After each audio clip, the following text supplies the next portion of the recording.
Amb Carnaval han acabat les festes d'olor de botifarró i sobrassada, torrada que ha caracteritzat les festes de principi d'any. Avui és dimecres de Cendra, la que ens ha deixat la crema de la sardina, un recordatori del dejuni de carn que els creients hauran de fer fins Pasqua. L'enterrament de la sardina és una festa que ha arrelat a diversos municipis de Mallorca en els darrers anys.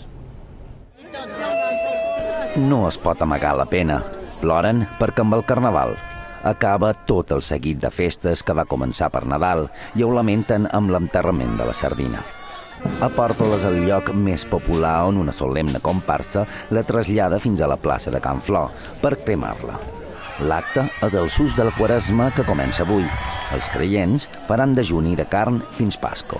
Fa 9 anys que se fa i és una tradició i per nosaltres és una festa la més guapa de totes. No només a Pòrtoles vesteixen de dol. El costum que s'arrelà a Mallorca fa relativament poc. A principi dels 90 se celebra a molts indrets.